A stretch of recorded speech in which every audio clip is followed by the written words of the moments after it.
अस्सलामुअलैकुम। कैसे हैं आप लोग? उम्मीद है सब खैरियत से होंगे, सब ठीक ठाक होंगे।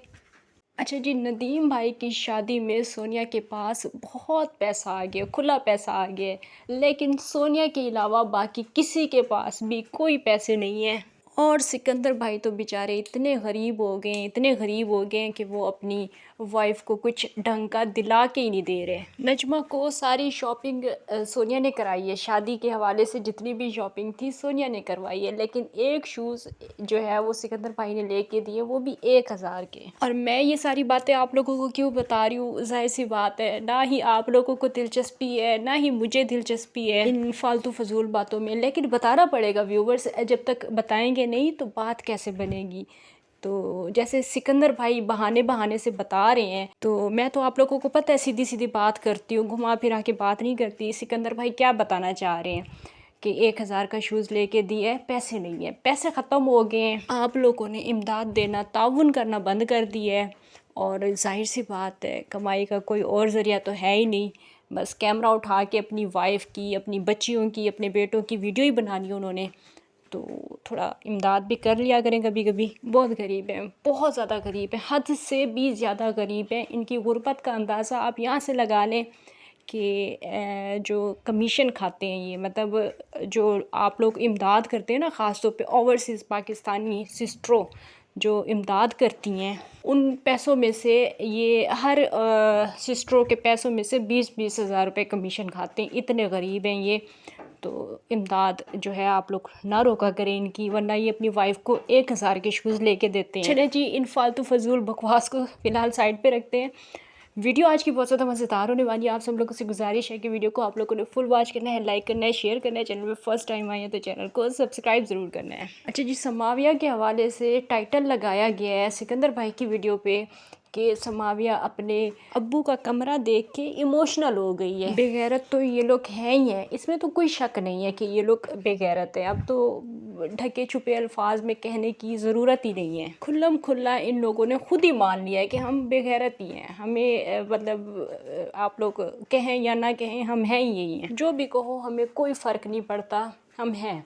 हाँ, मैं बात समाविया के हवाले से कर रही थी कि समाविया अपने अब्बू का कमरा देख के इमोशनल हो गई। ये वाला जो टाइटल सिकंदर भाई ने लगाया है, असल में वो लिखना ये चाहते थे, टाइटल ये लगाना चाहते थे कि समाविया अपने अब्बू की सेज के हवाले से बात करते हुए इमोशनल हो गई। लेकिन पता नहीं क्या सोच के उन्होंने ये टाइटल नहीं लगाया, वरना यही लिखना चाहते थे वो और यही कहना चाहते थे वो। हालांकि समाविया के अलावा बाकी दोनों बच्चों को नहीं पता कि क्या हो रहा है क्या नहीं हो रहा। वो बच्चे खुश हैं, वो पटाखों में और घर की जो डेकोरेशन हो रही है और सारा कुछ हो रहा है, शोर शराबा हो रहा है, हल्ला गुल्ला हो रहा है, उन सब चीज़ों में खुश हैं, क्योंकि बच्चों को पता ही नहीं कि क्या हो रहा है। उनको बस इस चीज़ की खुशी है कि हमारे घर में शादी हो रही है, हमारे अब्बू की शादी हो रही है। अगर वो सियाने होते, समाविया के जितने होते, तो उनको यकीनन पता होता है कि हमारे साथ क्या होने वाला है। फिर अगर वो परेशान होते या खुश होते या जो भी उनका रद्द-ए-अमल होता, उस पे अगर ये लोग बात करते तो कोई बात भी बनती। अब ये लोग खुद अपने बच्चों के ज़हन में ये सारी बातें डाल के कि दूसरी अम्मी आने वाली है तो उसके साथ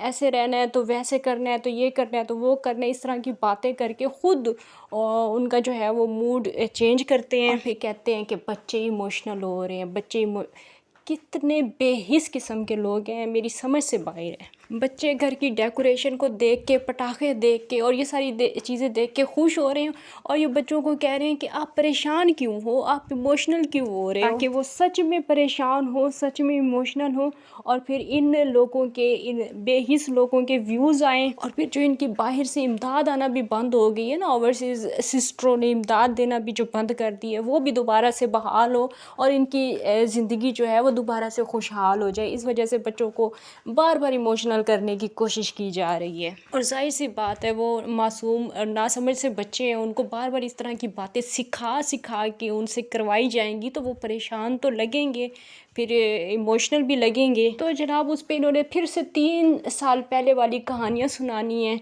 आवाम को कि हमारे भाई ने बड़ा दुख देखा है, बहुत तकलीफ़ें देखी हैं, बड़ी परेशानियां देखी हैं हमारे भाई ने। मुझे नहीं समझ में आती कि कौन सी परेशानियां, कौन सी तकलीफ़ें, कौन सी मुश्किलें, जब साबरा चली गई तो उसके बाद क्या इनको तकलीफ़ हुई या क्या परेशानी हुई। उल्टा तो इनका फ़ायदा ही हुआ है आज आप लोगों के सामने ये सब कुछ। उल्टा तो साबरा इन लोगों को सुख दे के गई है, पनौती चली गई है, अपना नसीब लेके वो जो थी वो चली गई है, वो उल्टा इन लोगों को सुख दे के गई है। क्योंकि जब वो थी तब नदीम भाई के ऊपर बुरा टाइम था।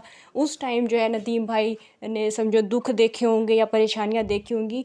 उसके जाने के बाद तो इनके पास खुशियाँ ही खुशियाँ हैं। ये तो नदीम भाई के लिए ऐसी बातें करते हैं जैसे कोई माँ अपनी तलाक याफ्ता बेटी के लिए करती है कि मेरी बेटी ने बड़े दुख देखे हैं, मेरी बेटी ने बड़ी तकलीफ़ें झेली हैं, तो मेरी बेटी इनके घर वाले तो नदीम भाई के लिए ऐसे बात करते हैं जैसे किसी औरत या लड़की के लिए कर रहे हो। इतनी तो परेशानी वाली बातें ये लोग सोनिया के लिए भी नहीं करते जितनी नदीम भाई के लिए करते हैं। इस घर में अगर सच में किसी के साथ बुरा हुआ है तो वो समाविया है, और वो बच्चों को तो अभी पता ही नहीं है कि हमारे साथ बुरा हुआ है या अच्छा हुआ है, वो तो एंजॉय कर रहे हैं अपनी लाइफ को। अगर सच में किसी के साथ बुरा इस टाइम पे हो रहा है तो वो समाविया है, क्योंकि उस बच्ची से पूछा जा रहा है कि कैसी सेज बनाए आपके अब्बू की। मुझे कोई बंदा या बंदी ये बताए कि कोई बेटियों से भी पूछता है ये बात, और बेटी तो चलो छोड़ो, कोई बच्चों से भी पूछता है कि कैसी सेज बनाई जाए, कैसा कमरा जो है वो डेकोरेट किया जाए। यही वो सोनिया लोग हैं ना जो बात करते थे कि बेटी जवान हो गई है और माँ जो है वो एक और बच्ची पैदा कर रही है, और इस तरह की बातें करते थे। यही लोग होते थे ना। तो अभी यही लोग फिर उसी बच्ची से पूछ रहे हैं कि कैसा रूम डेकोरेट किया जाए। और सिकंदर भाई भी आगे बढ़ बढ़ के बोलते थे। वैसे सिकंदर भाई की तो सच्ची बात है, मुझे आज दिन तक समझ नहीं आई कि ये इंसान चाहता क्या है। ये इंसान क्या इंसान है, समझ ही नहीं आती इस इंसान की।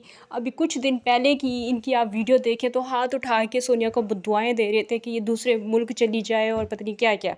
आप लोगों ने वो वीडियो देखी ही होगी। अभी यही सिकंदर भाई जो है वो सोनिया के आगे पीछे वीडियो बना रहे हैं, सोनिया सोनिया हो रहा है। व्यूज़ और डॉलर के इतने लालची इंसान हैं जिन्होंने अपनी बहन तक को नहीं छोड़ा कि भाई इसके ख़िलाफ़ वीडियो बना दो, इसके ये मेरी बहन है, इसके ख़िलाफ़ वीडियो बना दो कि ये जो है इमदाद के नाम पे पैसे खाती है। अपनी बहन को जिन्होंने नहीं छोड़ा। तो सिकंदर भाई की तो मुझे नहीं समझ में आती कि ये क्या इंसान है। अभी इनकी माँ को गए हुए 2 हफ्ते भी नहीं हुए, माँ जैसी हस्ती इस दुनिया से चली गई है और ये शादी इंजॉय कर रहे हैं। और लोग कमेंट्स में आके हमसे बहस कर रहे होते हैं कि गम 3 दिन का होता है। माँ को तो इंसान इतनी जल्दी नहीं भूल सकता ना, नेचुरल सी बात है।